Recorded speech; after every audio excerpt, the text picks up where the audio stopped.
রাজধানী সহ সারা দেশে আজও পুরোদমে চলছে চামড়া বেচাকেনা। লবণের দাম বাড়ায় সংরক্ষণ নিয়ে বিপাকে ব্যবসায়ীরা। ঈদের দ্বিতীয় দিনে জমজমাট রাজধানীর বিনোদন কেন্দ্রগুলো। কক্সবাজার, সিলেট সহ সারা দেশে পর্যটন কেন্দ্রগুলোতে ভ্রমণ পিপাসুদের ঢল। 4 দিনের সফরে কানাডা গেলেন প্রধানমন্ত্রী শেখ হাসিনা। যোগ দেবেন নিউ ইয়র্কে জাতিসংঘের সাধারণ পরিষদের অধিবেশনে। দিনাজপুরে বাস উল্টে নিহত 4, আহত অন্তত 40।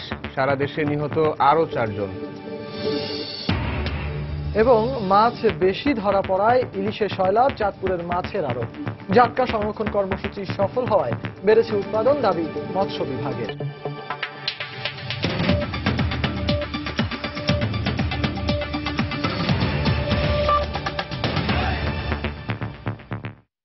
বাংলা সময়ের সঙ্গে আছে আমি সাইফুল রুদ্র এবং আমি সজল মিত্র রিচার্ড।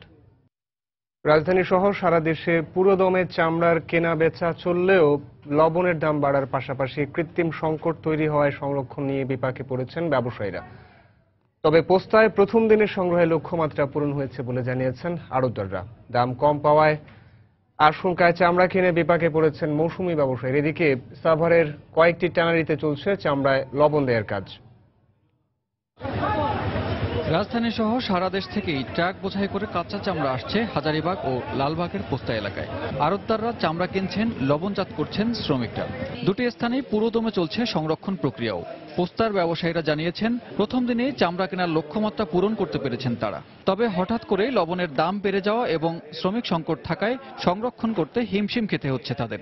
লবণের দাম মনে করছি কম্বো এদের বাড়তি আছে লাস্টে 1400 টাকা করে মাল আনছে। ম্যান পাওয়ার যা ছিল আমাদের সারা রাত কাজ করেছে। এখন যারা আড়তদার আছে তারাও লেগে পড়েছে যে জাতীয় সম্পদকে কিভাবে বাঁচানো যায়। পোস্তা থেকে চামড়া যাচ্ছে হাজারীবাগে, আবার ঢাকার বাইরে থেকে সরাসরি চামড়া আসছে হাজারীবাগের ট্যানারিতে। সেখানেও তাই চামড়া প্রক্রিয়াজাত করার একই চিত্র। তবে দ্রুত চামড়া সংরক্ষণের ব্যবস্থা করতে না পারলে অন্তত 25% চামড়া নষ্ট হওয়ার আশঙ্কা তাদের। সবাই যদি এই চামড়ার সাথে না থাকে তখন চামড়াও কিন্তু মজুত করা সম্ভব হবে না। এই পয়সা যাবে না বিদেশে প্রচার হবে। চামড়াতে যারা ব্যবসাতে জড়িত আছে, যে যত বেশি চামড়া বিক্রি করছে সে তত বেশি লস দিচ্ছে। এই জন্যে সবাই কিন্তু একটা ইয়ার ভিতরে ছিল, হতাশের ভিতরে ছিল। ওই জন্য তাদের প্রস্তুতি ছিল না। তার কারণে একটা জিনিস, আমি যেন আবারও লস হয় তাহলে কি উপায় হবে। তবে সরকার নির্ধারিত দামে লবণজাত না করা চামড়া কিনে ফেলায় লোকসানের আশঙ্কা করছেন মৌসুমি ব্যবসায়ীরা। গেছে কালকে আমাদেরকে রেট দিছে 1200 টাকা 1300 টাকা চামড়া কিনো। আমরা সেই সুবাদে চামড়া কিনছি 1200, 1300, 1400। এখানে আনা পৌঁছা পর্যন্ত আমাদের 1500 টাকার মতো প্রায় খরচ। এখানে আইসা এখন চামড়া আমরা 750 থেকে 800 টাকা বিক্রি করতে হচ্ছে। সরকারিভাবে যদি এই চামড়াটা কালেকশন করা হতো, এরকম সরকারি লোক দিয়ে যদি এলাকা ভিত্তিক এটাকে করা হতো, নিয়ন্ত্রণ করা হতো, তাহলে আমার মনে অনেক সুন্দর হতো। এদিকে ট্যানারিগুলোতে সাভারের চামড়া শিল্পনগরীতে স্থানান্তর নিয়ে টানাপোড়েনের পর এবার প্রথমবারের মতো সাভারের কয়েকটি ট্যানারিতে চামড়া সংরক্ষণের ব্যস্ততা দেখা গেছে। 5টা কারখানার মতো অলরেডি তারা নিয়ে আসছে। আরও আশায় নিশ্চয়ই আছে, হয়তো আমি এখনো যাইতে পারিনি। আমি কেবল এই লাইনেই অন্তত দেখলাম আর কি। প্রসেস এখনই হবে, দেখুন প্রত্যেকে লাইন নিতেছে, সবকিছু তারা তো টাকা জমা দিচ্ছে, তাতে প্রসেস হবে। মোট চাহিদার অন্তত 60% চামড়া সংগ্রহ করা হয় কোরবানির পশু থেকে। তাই সারা বছরের রপ্তানি লক্ষ্যমাত্রা পূরণে ব্যবসায়ীরা মুখিয়ে থাকেন কোরবানি কেন্দ্র করে। এবার প্রায় 1 কোটি পিস পশুর চামড়া সংগ্রহের লক্ষ্যমাত্রা ব্যবসায়ীদের। সানবীর রূপল, সময় সংবাদ, ঢাকা। কোরবানির দ্বিতীয় দিনেও দেশের বিভিন্ন স্থান থেকে চামড়া আসছে রাজধানীর পোস্ত ও হাজারীবাগে। এই মুহূর্তে পোস্তায় আছেন রিপোর্টার মিজানুর রহমান কবির এবং হাজারীবাগে আছেন রিপোর্টার তারিকুজ্জামান শিমুল। চামড়া কেনাবেচার খোঁজ খবর জানতে সরাসরি চলে যাব তাদের কাছে। প্রথমেই যাচ্ছি কবিরের কাছে। কবির, আমরা এখন পোস্তায় মূলত একটি আড়তের ভেতরে আছি, যেখানে চামড়া প্রক্রিয়াজাত করা হচ্ছে। এখানে প্রক্রিয়াজাত বলতে যে সেগুলোকে বিভিন্ন উচ্ছিষ্ট অংশ বা বাড়তি অংশকে কেটে একটি নির্দিষ্ট শেপে যে আনা হয়, এরপরে সেগুলোকে লবণজাত করা হয়, লবণ দেওয়া হয়। সেই কার্যক্রমই চলছে এখানে। আপাতত যেহেতু সন্ধ্যা হয়ে গেছে, কার্যক্রম একটু স্থবির, তবে এখানেই মূলত যে লবণের কাজগুলো ওনারা করে থাকেন। এখন আপনারা হয়তো দেখানোর চেষ্টা করছি আমরা একটু, যে তারা এই চামড়াগুলোকে লবণ দিয়ে স্তূপ আকারে রেখেছেন। তো এই যে এখানে যে কার্যক্রম চলছে। আর দাম নিয়ে বরাবর একটি কথা উঠেছে, গতকাল থেকে আমরা বলেছি যে দাম নিয়ে বিভিন্ন কথা আসে। তো এখন একটু একজন সঙ্গে কথা বলতে চাই, এখানকার একজন কর্মকর্তা যিনি আছেন। ভাই, দাম নিয়ে একটু কথা, যে যারা কিনেছে আর কি, ব্যক্তিগতভাবে চামড়া কিনেছে বা মোটামুটি কিছু পরিমাণে কিনেছে, তারা দামটা কম পেয়েছে, আপনারা কম দিয়েছেন দাম, এটার কারণটা আসলে কি? আসলে এটা কারণটা তেমন ফ্যাক্টর না। যারা চামড়া কেনাকাটা করতেছেন, মৌসুমী ব্যবসায়ী যারা আছেন, তারা মানে তাদের বুঝ মতো চামড়া কিনতে পারতেছেন না।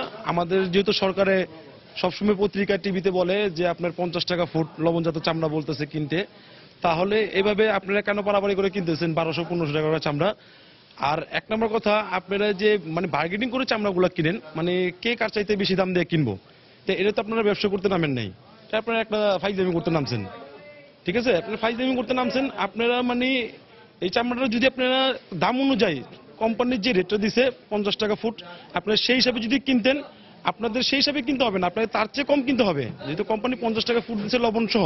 আপনারা পরে কত টাকায় কিনেছেন? আমরা তো এই 50 টাকা ফুট না, আমরা 40 টাকা 30 টাকা ফুট কিনছি চামড়া। তা আমরা 30 টাকা কিনছি, আপনারা যদি 50 টাকা ফুটে না এখানে বিক্রি করেন, আপনাদের তো লস অবশ্যই হবে। তো এইভাবে আর কি তারা তাদের ক্ষোভের কথা জানালেন, যারা এখানকার ব্যবসায়ী আছেন, এবং তারা সেই ক্ষোভের কথাটি আমাদেরকে এতক্ষণ জানালেন যে যারা কিনেছেন এর আগে মাঠ পর্যায়ে থেকে, তারা একটু বেশি দামে কিনে হয়তো তারা এখন দাবি করছেন যে লোকসানের মুখে পড়েছেন। তো আপাতত এই ছিল আমার কাছে এই পোস্তা এলাকা থেকে। আমরা আবারও হাজারীবাগে একটু যেতে চাই, যেখানে ট্যানারিগুলো রয়েছে। তারিকুজ্জামান শিমুল সেখানে এবার অপেক্ষা করছেন আপনাদেরকে সেখানকার পরিস্থিতি জানানোর জন্য। শিমুল। কবির পোস্তার মতো কিন্তু একই অবস্থা এই হাজারীবাগেরও। আজকে সারাদিনে যে সকল চামড়া দেশের বিভিন্ন জায়গা থেকে এখানে এসেছে, সেই চামড়াগুলো এখন কিন্তু প্রক্রিয়াজাতকরণ করা হচ্ছে। এবং আপনি যদি আপনার পিছিয়ে দেখেন তাহলে দেখবেন যে আসলে যারা চামড়া ব্যবসায়ী আছেন, তারা আসলে যে লবণ নিয়ে এসে কাঁচা চামড়া যেভাবে সংরক্ষণ করার জন্য যে লবণটা যেভাবে লাগানো হয়, ঠিক সেভাবে কিন্তু লাগানো হচ্ছে। এবং আমরা দেখছি যে আজকে দুপুরের পর থেকে, আমি আসার পর থেকে এখানে 3 থেকে 4 ট্রাক সর্বোচ্চ এখানে চামড়া এসেছে। এবং সেই চামড়াগুলো কিন্তু একে একে তারা প্রক্রিয়াজাত করে তারা কিন্তু যে গোদামজাতকরণ যে প্রক্রিয়া, সেই প্রক্রিয়ার অংশ হিসেবে তারা বিভিন্ন জায়গায় পাঠাচ্ছেন। এবং এখানকার যারা ফড়িয়া আছেন, যারা বিভিন্ন দেশের বিভিন্ন জায়গা থেকে নিয়ে আসছেন, তারা কিন্তু আমাদের কাছে একটি বিষয়ে একটু অভিযোগ করেছেন। সেটা হচ্ছে তারা, যদিও অন্যান্য বছরের মতো এবারও চামড়ার দাম নির্ধারণ করে দেওয়া হয়েছিল, তো সেই নির্ধারিত দামে কিন্তু তারা তার চেয়ে বেশি হয়তো দামে এর আগের বছর কিংবা তার আগের বছর হয়তো তারা বিক্রি করতে পারেন। সেই হিসেবেই তারা আগে ভাগে নিজেরা বেশি করে চামড়া নেওয়ার কারণে, চামড়া নিজের কাছে রাখার কারণে তারা এবারও চামড়া নিয়েছেন। কিন্তু এখানে আসার পর যে সমস্যায় তারা পড়ছেন, সেটি হচ্ছে এখানকার যারা ব্যবসায়ী, যারা পাইকারি ক্রেতা, তারা কিন্তু সরকার নির্ধারিত যে দাম, যে প্রতি বর্গফুট 50 টাকা করে গরুর চামড়া, তো সেই দামের চেয়ে বেশি কিন্তু তারা দিতে রাজি হচ্ছেন না। তো এই বিষয়ে যারা পাইকারি যারা ক্রেতা আছে, তাদের সাথে আমরা কথা বলেছিলাম। তারা আমাদেরকে জানাচ্ছেন যে গত বছরে যে চামড়া তাদের কাছে মজুত করা ছিল, সেই চামড়ার একটা সিংহভাগই কিন্তু তারা বিক্রি করতে পারেননি। এবং সেই অজুহাতে তারা বলছেন যে নতুন যে চামড়া, সেই চামড়া যদি সরকার নির্ধারিত দামের চেয়ে তারা বেশি দামে কিনে থাকেন, সেক্ষেত্রে তারা হয়তো লোকসানের মুখে পড়বেন। এবং সেই আশঙ্কায় কিন্তু তারা বলছেন যে এখন পর্যন্ত কাঁচা চামড়া 50 টাকার বেশি বর্গফুট তারা কিন্তু দিতে রাজি হচ্ছে না।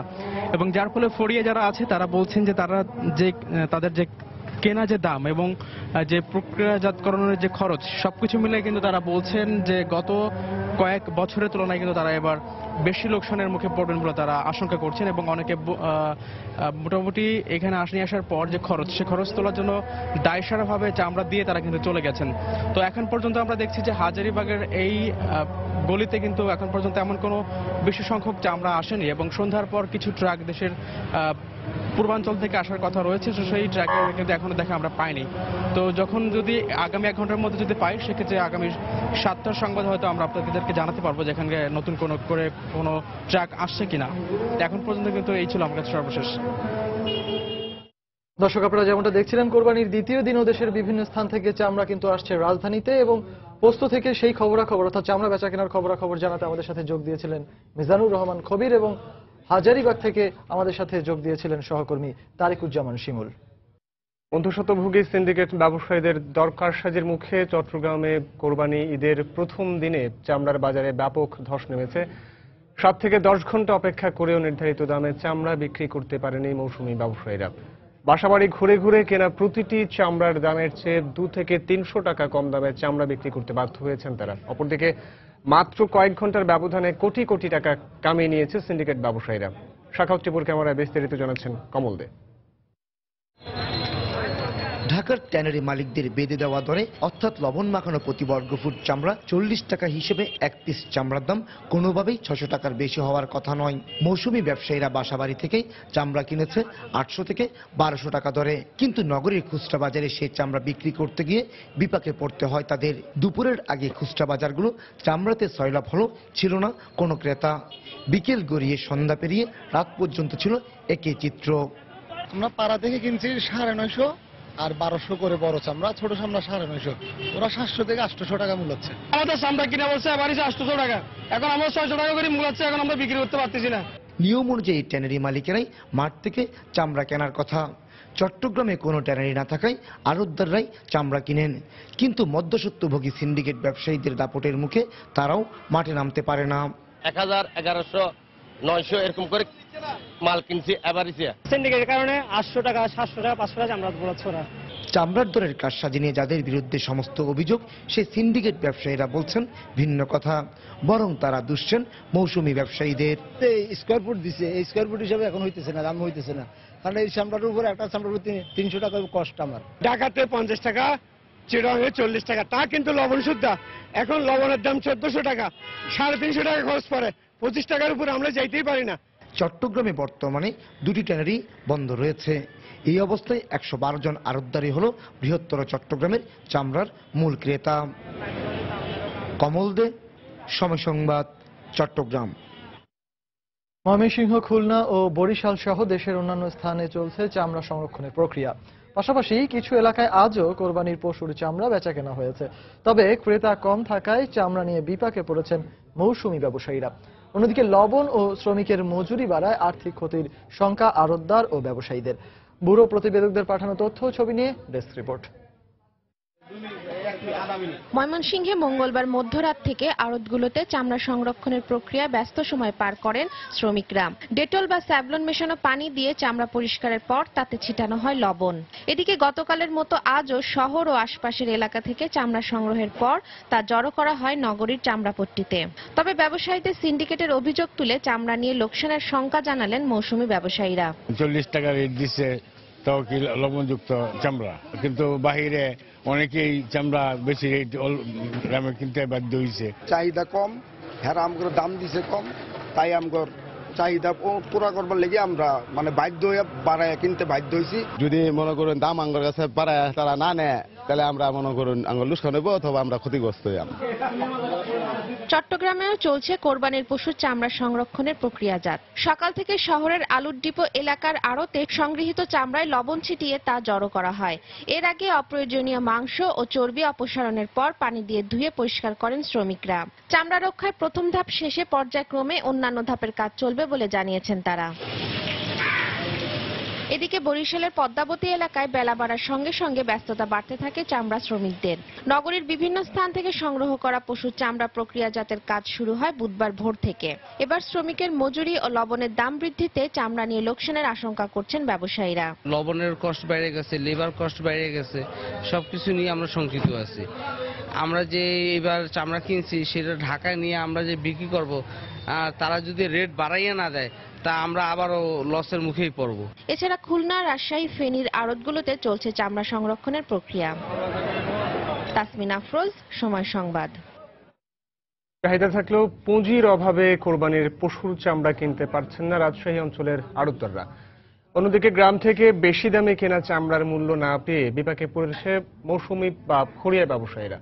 চামড়া ব্যবসায়ী নেতাদের দাবি, ট্যানারি মালিকদের কাছ থেকে গত বছরের পুরো টাকা না পাওয়ায় এ অবস্থার সৃষ্টি হয়েছে। রাকিবুল হাসানের প্রতিবেদন, ক্যামেরায় ছিলেন হাবিবুর রহমান পাপ্পু। এবার হাট থেকে চড়া দামে গরু কিনেছেন কোরবানির জন্য সবাই, কিন্তু সে তুলনায় চামড়ার মূল্য নেই বললেই চলে। রাজশাহী অঞ্চলের চামড়ার আড়তগুলোতে আকার ভেদে গরুর চামড়া কেনা শুরু হয়েছে 400 থেকে 850 টাকা দরে। ব্যবসায়ীরা বলছেন, লবণের মূল্য বৃদ্ধি, ট্যানারি মালিকরা গত বছরের পাওনা টাকা না দেয়ায় পুঁজি সংকটের কারণে কম মূল্যে কিছু অল্প চামড়া কিনেছেন তারা। অন্যদিকে ট্যানারি মালিকদের নির্ধারিত মূল্যের চেয়ে গ্রাম থেকে বেশি দামে চামড়া কিনেছেন মৌসুমী ব্যবসায়ীরা। সে তুলনায় আড়ত থেকে মূল্য না পেয়ে বিপাকে পড়েছেন তারা। গত বছরে যে লবণের দাম ছিল 550, তার দাম এবার 1300। গত বছর যে পেমেন্ট ছিল তার থেকে এবার বহুত পেমেন্ট খারাপ। সরকার যে একটা ফুট নির্ধারণ করে দিয়েছে 40 টাকা, তারা কিনেছে হয়তো 80 টাকা ফুটে। এখন 80 টাকা ফুটে তো মনে করেন কিনারা কেউ বেচতে পারছে না। এই অবস্থায় ব্যবসায়ীরা বলছেন ট্যানারি মালিকরা সময় মতো পাওনা টাকা না দেয়ায় অতিরিক্ত মূল্য দিয়ে চামড়া কিনতে সাহস পাচ্ছেন না তারা। 75,000, 80,000 অথবা 1 লাখ টাকা গরু চামড়া কিনে আমরা সেই চামড়া 800, 900, 1000 এমনকি 500 টাকায় আমার সামনে চামড়াটা বিক্রি হলো। ঈদের আগেও এই চামড়াটা বিক্রি হয়েছে 1500, 2000 টাকা। এই চামড়া কি করে 500, 600 টাকা, 700 টাকা বিক্রি হয়? চামড়া মালিক গ্রুপের এই নেতা বলছেন ব্যবসায়ীরা ট্যানারি থেকে পুরো টাকা না পাওয়ায় পুঁজি সংকটের সৃষ্টি হয়েছে। ট্যানারি মালিকরা যদি আপনার চামড়ার টাকা দিয়ে দিত, আমরা পর্যাপ্ত পরিমাণ চামড়া কিনতে পারতাম নগদ টাকায়। আমরা তো চামড়া কিনতে আছে, যেহেতু আমরা টাকা পাইনি। চামড়া ব্যবসায়ীরা বলছেন গত বছর কোরবানি ঈদে রাজশাহী জেলায় প্রায় 50,000 গরু মহিষ ও খাসি ভেড়ার চামড়া সংগ্রহ করা হয়। রাকিবুল হাসান, সময় সংবাদ, রাজশাহী। বাংলা সময় আরো থাকছে। চট্টগ্রামের পাহাড়তলী লেভেল ক্রসিংয়ে ঢাকামুখী মহানগর গোধূলির 3টি বগি লাইনচ্যুত। ঢাকা ও সিলেটের সঙ্গে রেল যোগাযোগ বন্ধ, তদন্ত কমিটি গঠন।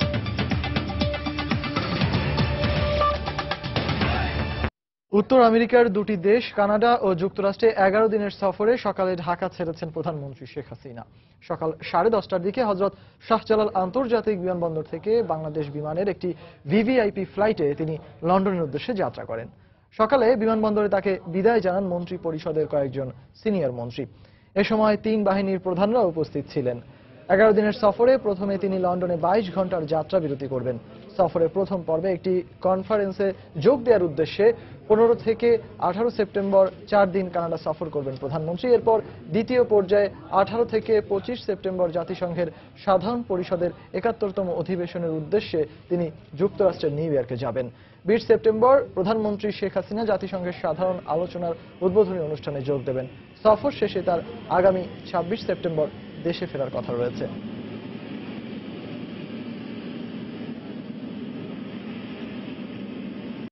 চট্টগ্রামের পাহাড়তলী লেভেল ক্রসিং এ মহানগর গোধূলি ট্রেনের 3টি বগি লাইনচ্যুত হয়েছে।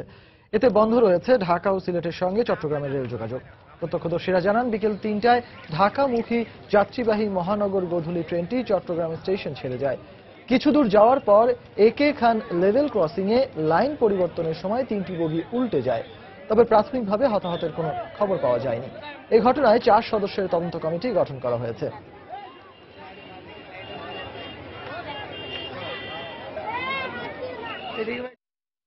এক নম্বর লাইন থেকে মাছটা 2 নম্বরে নিয়েছে। 2 নম্বরে যাওয়ার পর বগিগুলো পড়ে গেছে। 4টে বগি মধ্যে 3টা বগি লাইনের বাইরে চলে গিয়েছে, কিন্তু একটা বগি লাইনের উপরে এখনো দাঁড়িয়ে আছে। কিন্তু আমরা প্রথম বগি থেকে প্রায় 20 থেকে 25 জন লোককে বের করে তাদের চট্টগ্রাম মেডিকেল কলেজে আমরা স্থানীয় লোকজন সব প্রেরণ করেছি। আমরা সংবাদ পাওয়ার সাথে সাথে আমরা আমাদের অতিরিক্ত ফোর্স পাঠিয়েছি, পুলিশ লাইন থেকে এবং থানা থেকে অফিসার ফোর্স পাঠিয়েছি এবং আমাদের ট্রেনে টিজি পার্টি ছিল, তারা পরিস্থিতি করছে, মানে কন্ট্রোলে নিয়ে আসছে এবং লোকজন যেন আসতে না পারে সেজন্য লোকজনের ঘেরা ধরে রাখছে, কিছু লোকজনকে এখান থেকে উদ্ধার করছে। এই মুহূর্তে ঘটনাস্থলে আছেন সহকর্মী পার্থ প্রতিম বিশ্বাস। ট্রেনের বগি উদ্ধারের সবশেষ খবর জানতে আমরা যোগ দেব তার সঙ্গে। পার্থ। ধন্যবাদ রুদ্র। দুর্ঘটনার প্রায় 3 ঘন্টা পেরিয়ে গেছে। এই চট্টগ্রামের পাহাড়তলী রেল ক্রসিং এলাকায় মহানগর গোধূলির যে 4টি বগি লাইনচ্যুত হয়েছে, সেই দুর্ঘটনার 3 ঘন্টা পেরিয়ে গেলেও কিন্তু এখনো আমরা দেখছি উদ্ধার কাজ শুরু হয়নি। তবে আমরা রেলের কর্তৃপক্ষের সাথে কথা বলেছিলাম কিছুক্ষণ আগে, তারা আমাদেরকে জানিয়েছে 2টি রিলিফ ট্রেন কিন্তু 10 থেকে 15 মিনিটের মধ্যেই এখানে এসে পৌঁছাবে। এর মধ্যে একটি হচ্ছে পাহাড়তলী রিলিফ ট্রেন, আর একটি হচ্ছে অন্য আরেকটি যে রিলিফ ট্রেন রয়েছে সেই রিলিফ ট্রেনে কিন্তু এখানে এসে পৌঁছাবে। 2টি রিলিফ ট্রেন আসার পরেই কিন্তু মূলত এখানে যে উদ্ধার কাজ, সেই উদ্ধার কাজ এখানে শুরু হবে।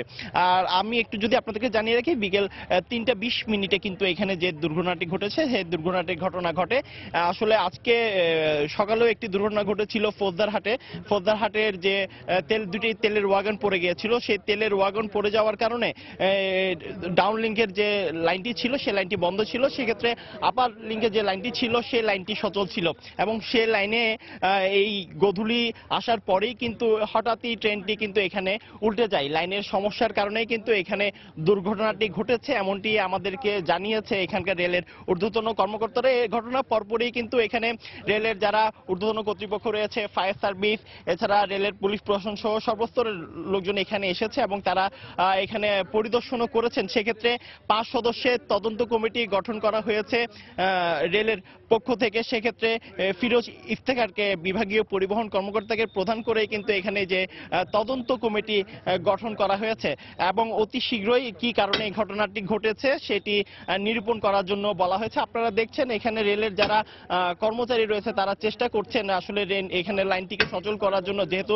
চট্টগ্রামের সাথে আপাতত এই মুহূর্তে কিন্তু সারা দেশে রেল যোগাযোগ বন্ধ রয়েছে। তো যত শীঘ্রই সম্ভব আসলে এই লাইনটি সচল করলে যে ট্রেনগুলো রয়েছে সেই ট্রেনগুলো কিন্তু চলাচল করতে পারবে। আর আমি যদি একটু বলি, এখানে যে দুর্ঘটনাটি ঘটেছে সেক্ষেত্রে কিন্তু এই ক্ষেত্রে আসলে আহতের তেমন ঘটনা ঘটেনি, যেহেতু এর পাশে কিন্তু 2টি বস্তি রয়েছে। আমরা দেখেছি রেল লাইনে কিন্তু অন্যান্য সময় কিন্তু সাধারণ মানুষজন বসে কথা বলে, আড্ডা মারে বিকেলের সময়, কিন্তু আজকে কিন্তু তেমনটি ছিল না। থাকলে কিন্তু বড় ধরনের প্রাণহানির ঘটনাও কিন্তু এখানে ঘটতে পারতো। তারপরও সেক্ষেত্রে এখানে ফায়ার সার্ভিস এবং যারা এলাকাবাসী রয়েছে তারা উদ্ধার কাজ চালিয়েছে। 25 জন থেকে 26 জনকে এখানে তারা উদ্ধার করে এনেছে, কিন্তু তারা তেমন গুরুতর আহত নয়। তাদেরকে প্রাথমিক চিকিৎসা দিয়ে ছেড়ে দেওয়া হয়েছে। এর মধ্যে একজনকে চট্টগ্রাম মেডিকেল কলেজ হাসপাতালে নেওয়া হয়েছিল, সেক্ষেত্রে তাকেও কিন্তু সেখানে চিকিৎসা দেওয়া হয়েছে। তবে কিছুক্ষণের মধ্যে আমরা জানতে পেরেছি এখানে যে রেলের উদ্ধার কাজ, সেই উদ্ধার কাজ শুরু হবে এবং শুরু হলে কয়েক ঘন্টা লাগবে এখানে রেলের লাইনটি সচল হতে। তো এই ছিল আমার কাছে এখনো পর্যন্ত রেলের দুর্ঘটনার সর্বশেষ খবর। রূপল। দর্শক, চট্টগ্রামে একে খান লেভেল ক্রসিং এ ঢাকাগামী মহানগর গোধূলির 3টি বগি লাইনচ্যুত হয়েছে। কিছুক্ষণের মধ্যে রিলিফ ট্রেনটি সেখানে এসে পৌঁছাবে এবং উদ্ধার কাজ শুরু হবে। সেই খবর জানাচ্ছিলেন আমাদের সহকর্মী পার্থপ্রতিম বিশ্বাস। দেশের বিভিন্ন জেলায় আলাদা সড়ক দুর্ঘটনায় এক শিশু সহ 9 জন নিহত হয়েছেন। এসব দুর্ঘটনায় আহত হয়েছেন অর্ধ শতাধিক যাত্রী। আহতদের বিভিন্ন হাসপাতালে ভর্তি করা হয়েছে। জেলা প্রতিনিধিদের পাঠানো তথ্য ও ছবি নিয়ে ডেস্ক রিপোর্ট।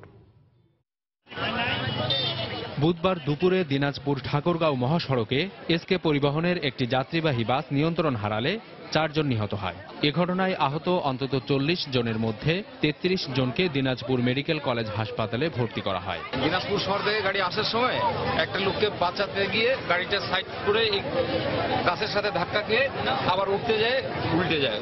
ঠাকুরগাঁওয়ের খোঁচা বাড়িতে দিনাজপুরগামী যাত্রীবাহী বাসের সঙ্গে বিপরীত দিক থেকে আসা একটি পিকআপ ভ্যানের সংঘর্ষ হয়। এতে ঘটনাস্থলেই পিকআপের 2 যাত্রী নিহত হন। গুরুতর আহত অবস্থায় 3 জনকে উদ্ধার করে ঠাকুরগাঁও সদর হাসপাতালে ভর্তি করলে সেখানে আরো একজনের মৃত্যু হয়। সিরাজগঞ্জের উল্লাপাড়া রেল স্টেশন এলাকায় পেছন থেকে লরির ধাক্কায় গুরুতর আহত হন মোটরসাইকেল আরোহী আবু মুসা। গুরুতর অবস্থায় হাসপাতালে নেয়ার পথে তার মৃত্যু হয়। নিহত আবু মুসা সিরাজগঞ্জ সদর থানার কনস্টেবল হিসেবে কর্মরত ছিলেন বলে জানা গেছে। এছাড়া ঝালকাঠিতে সড়ক দুর্ঘটনায় এক শিশুর মৃত্যু হয়েছে। আহত হন শিশুটির বাবা মা সহ একই পরিবারের 3 জন। তাদেরকে বরিশাল শেরেবাংলা মেডিকেল কলেজ হাসপাতালে ভর্তি করা হয়েছে। সাবিত সারওয়ার, সময় সংবাদ। বাংলার সময় আরো থাকছে। ঈদ উপলক্ষে গাইবান্ধায় নৌকা বাইচ প্রতিযোগিতা অনুষ্ঠিত। দর্শনার্থীদের পদচারণায় মুখর ঘাঘট নদী।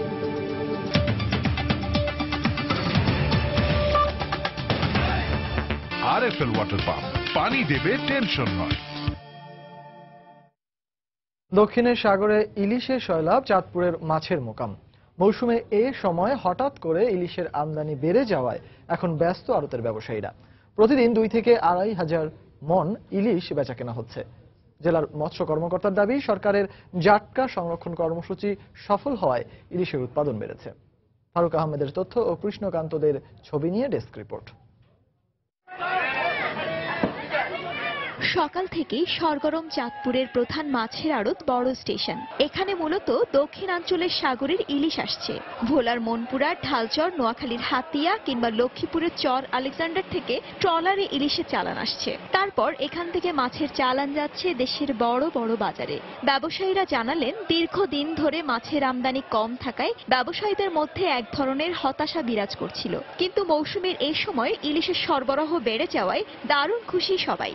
অন্য ডিস্ট্রিক্টে মাছের দর পাই না, তেমন একটা দর পাই না। চাঁদপুর শহরে মোটামুটি কিছুটা দাম আছে মাছের। ভালো পয়সা পাওয়ার জন্য হয়তো লাভের আশায় আমি মাছগুলো এনেছি। আরো মাসখানেক যদি আমাদের মাছ থাকে তো ইনশাল্লাহ আমাদের ব্যবসা বাণিজ্য অনেক ভালো হবে।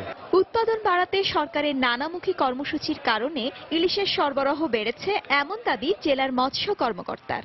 বর্তমানে চাঁদপুর সহ সারা দেশে ইলিশের যে প্রাচুর্য, সেটা মূলত সরকার কর্তৃক গৃহীত মা ইলিশ রক্ষা কার্যক্রম এবং জাটকা রক্ষা কার্যক্রমের সুফল, যার ফলে প্রচুর পরিমাণে মা ইলিশ ডিম দিতে পেরেছে এবং জাটকা রক্ষা করে সেটিকে সাগরে প্রেরণ করা সম্ভব হয়েছে। চাঁদপুরের আড়তে 1 কেজি ওজনের প্রতিমন ইলিশ দাম উঠেছে 36,000 থেকে 40,000 টাকা, 700 থেকে 900 গ্রাম পর্যন্ত 24,000 টাকা এবং ছোট আকারের ইলিশ প্রতিমন 16,000 টাকা দরে বিক্রি হচ্ছে। সময় সংবাদ, চাঁদপুর। দেশের জঙ্গিবাদ নির্মূলে বিদেশিদের সহযোগিতার প্রয়োজন নেই বলে মন্তব্য করেছেন নৌ পরিবহন মন্ত্রী শাহজাহান খান। আইন শৃঙ্খলা বাহিনীর সদস্যরা দক্ষতার সঙ্গে জঙ্গিদের নির্মূল করছে বলেও জানান মন্ত্রী। বিকেলে মাদারীপুরের চর মুগরিয়ায় বীর মুক্তিযোদ্ধা ডক্টর আব্দুল মান্নান সেতুর ভিত্তিপ্রস্তর উদ্বোধন শেষে সাংবাদিকদের তিনি কথা বলেন। সরকারের যত আইন শৃঙ্খলা রক্ষাকারী বাহিনী আছে তাদের সব নজরদারিতে আছে বলেই কিন্তু এখন নতুন করে জঙ্গি হামলা হচ্ছে না। যেখানে হামলার পরিকল্পনা করা হচ্ছে সেখানেই তাদেরকে প্রতিহত করা হচ্ছে পূর্বেই। সুতরাং বুঝতে হবে আমাদের সরকার এবং আমাদের আইন শৃঙ্খলা রক্ষাকারী বাহিনী কত তৎপর এবং কত সুদক্ষ হিসাবে গড়ে উঠেছে তার প্রমাণিত। আমাদের এখন বিদেশি কারো সহায়তা আমাদের চাইতে হয় না, আমরা নিজেরাই পারি এই জঙ্গিদের মোকাবেলা করতে। আগামী অক্টোবর মাসে আওয়ামী লীগের জাতীয় সম্মেলন অনুষ্ঠিত হতে পারে বলে জানিয়েছেন সড়ক পরিবহন ও সেতু মন্ত্রী ওবায়দুল কাদের। দুপুরে কুমিল্লার শাসনগাছায় রেলওয়ে ওভারপাস নির্মাণ কাজ পরিদর্শন শেষে সাংবাদিকদের তিনি একথা বলেন। এ সময় আওয়ামী লীগের নতুন কমিটিতে প্রবীণের পাশাপাশি নবীনেরা জায়গা পাবেন বলেও জানান মন্ত্রী। ঐতিহ্যের সঙ্গে প্রযুক্তির সমন্বয়ে নবীন প্রবীণের সংমিশ্রণে আমরা আওয়ামী লীগের আগামী জাতীয় সম্মেলনে নয়া নেতৃত্ব আসবে এবং সম্মেলন আমরা ইনশাল্লাহ অক্টোবর মাসে অনুষ্ঠানের ব্যাপারে নেত্রীর নির্দেশনা রয়েছে। নাটোরে পাওনা টাকাকে কেন্দ্র করে প্রতিপক্ষের হামলায় আবু তালেব নামে একজন নিহত হয়েছেন বলে অভিযোগ করেছেন স্বজনরা। পুলিশ জানায় দুপুরে বড়াইগ্রাম উপজেলার কালিকাপুর এলাকার আবু তালেবের কাছে পাওনা টাকা চায় আসগর। এ নিয়ে কথা কাটাকাটির এক পর্যায়ে প্রতিপক্ষের লোকজন আবু তালেব ও তার ছেলে আনোয়ারকে পিটিয়ে আহত করে। এতে ঘটনাস্থলেই আবু তালেবের মৃত্যু হয়। এ ঘটনায় আহত আনোয়ারকে বড়াইগ্রাম স্বাস্থ্য কমপ্লেক্সে ভর্তি করা হয়েছে।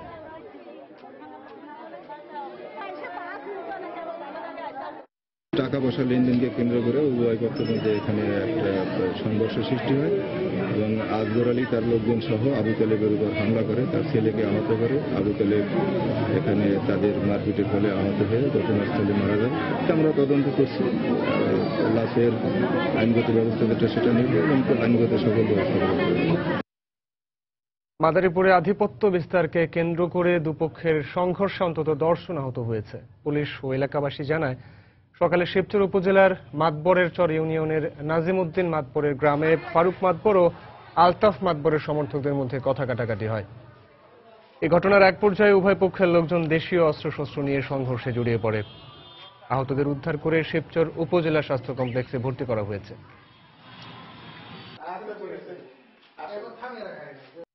ভাদ্র মাসের শেষ দিকে এসে হঠাৎ করে তিস্তা নদীতে পানি বাড়ায় আবারও শুরু হয়েছে ভাঙন।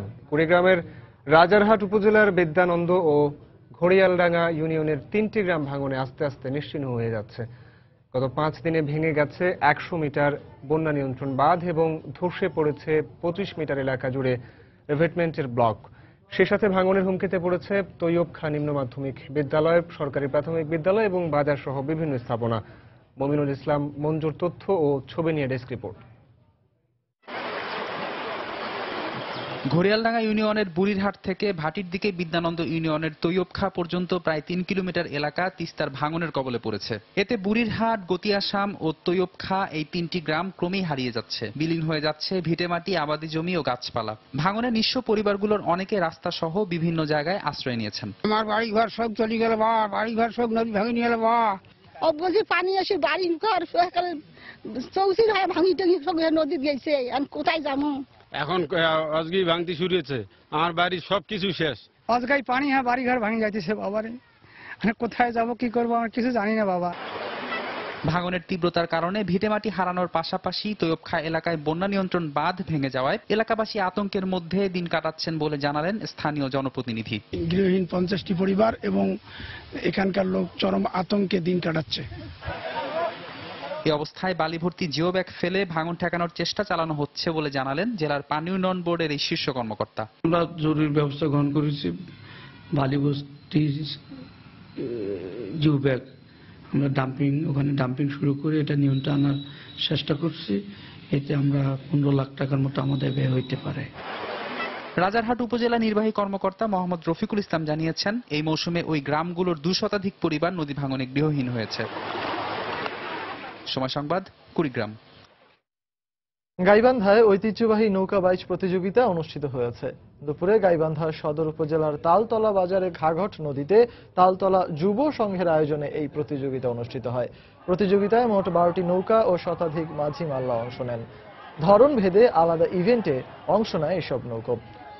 এ সময় নৌকা বাইচ উপভোগ করতে নদীর 2 তীরে হাজারো মানুষ জড়ো হন। দীর্ঘদিন পর ঘাঘট নদীতে ঐতিহ্যবাহী নৌকা বাইচ দেখতে পেরে উচ্ছ্বাস প্রকাশ করেন দর্শকরা।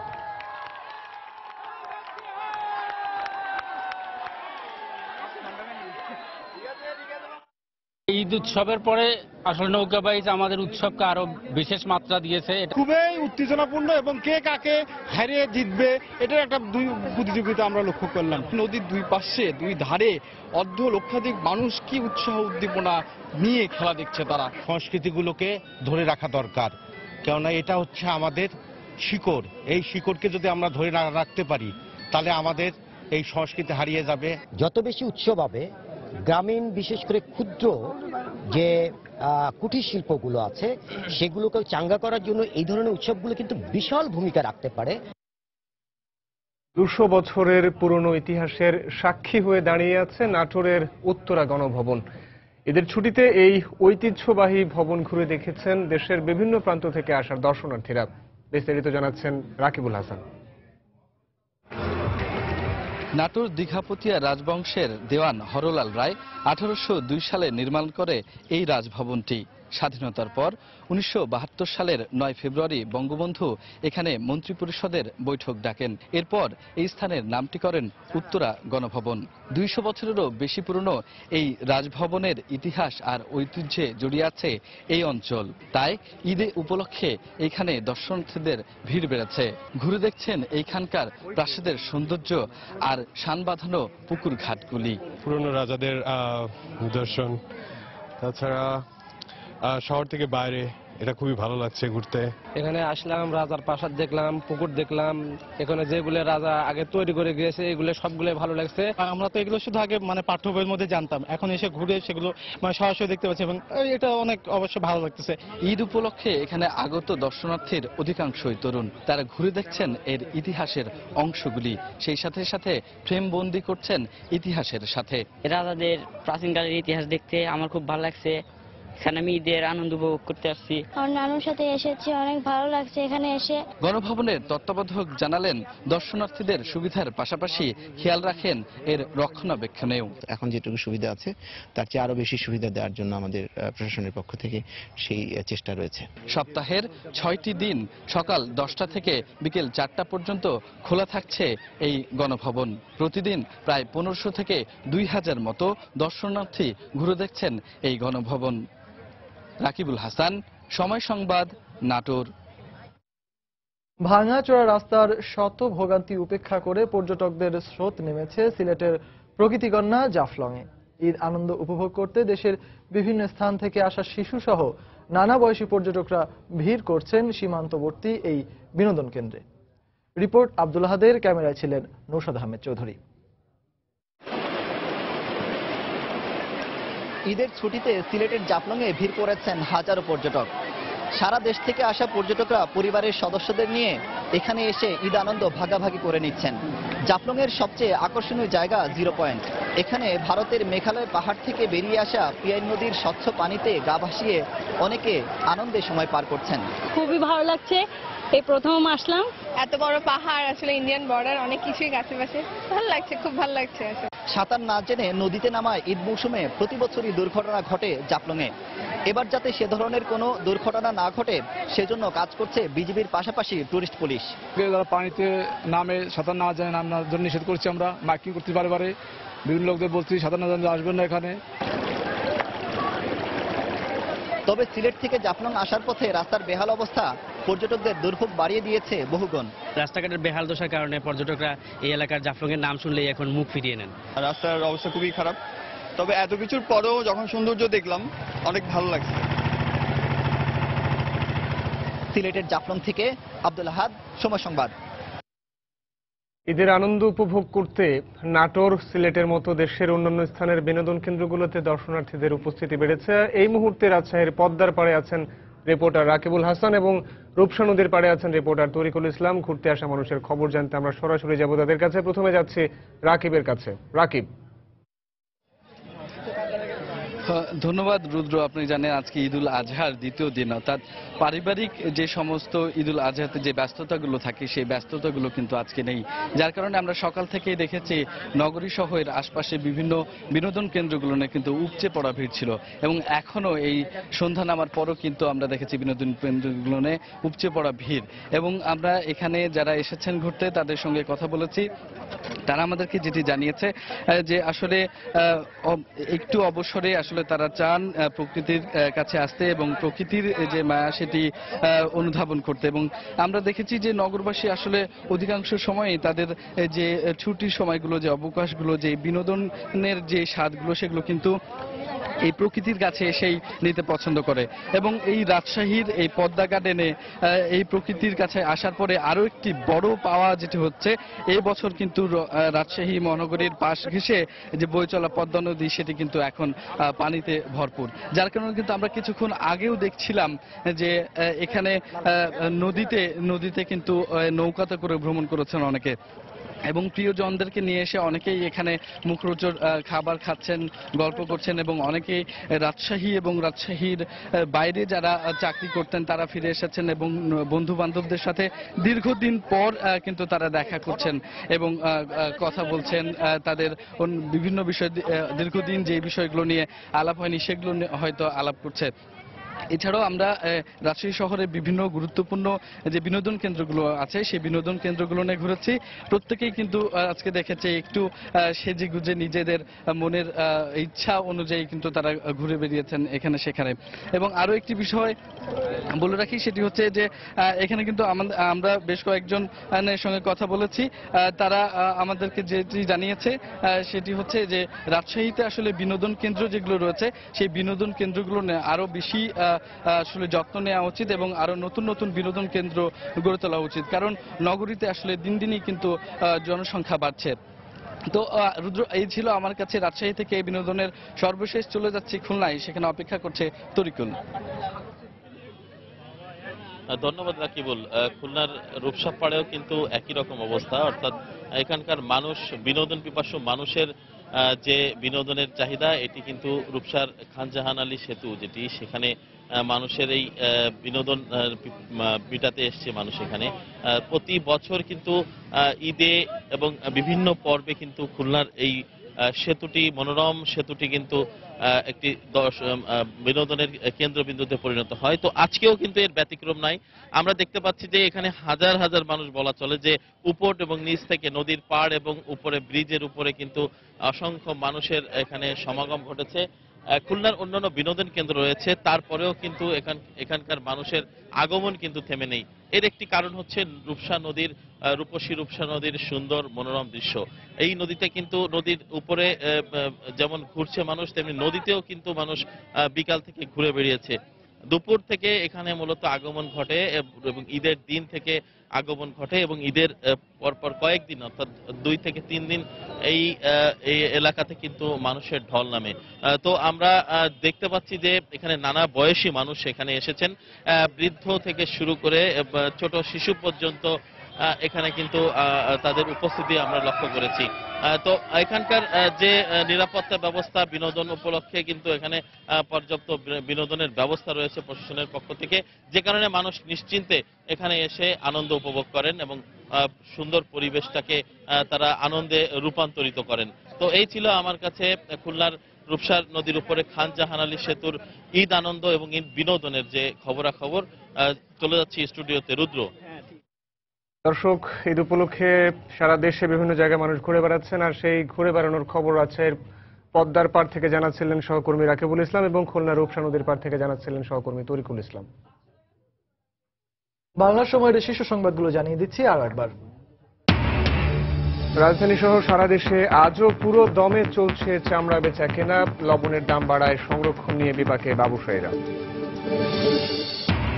ঈদের দ্বিতীয় দিনে জমজমাট রাজধানীর বিনোদন কেন্দ্রগুলো, কক্সবাজার, সিলেট সহ সারা দেশের পর্যটন কেন্দ্রগুলোতে ভ্রমণ পিপাসুদের ঢল।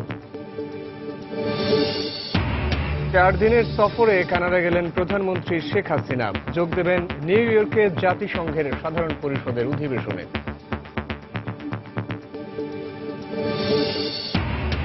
দিনাজপুরে বাস উল্টে নিহত 4, আহত অন্তত 40, সারা দেশে নিহত আরো 6 জন। এবং মাছ বেশি ধরা পড়ায় ইলিশে সয়লাব চাঁদপুরের মাছের আড়ত। জাটকা সংরক্ষণ কর্মসূচি সফল হয়ে বেড়েছে উৎপাদন, দাবি মৎস্য বিভাগের। এই ছিল বাংলা সময়ে। যে কোনো খবর পেতে ভিজিট করুন সময়নিউজ.tv। এছাড়া এই মাত্র পাওয়া খবর আপনার মোবাইলে পেতে SMS করুন *BN লিখে পাঠিয়ে দিন 16242 নম্বরে। সঙ্গে থাকুন সময়।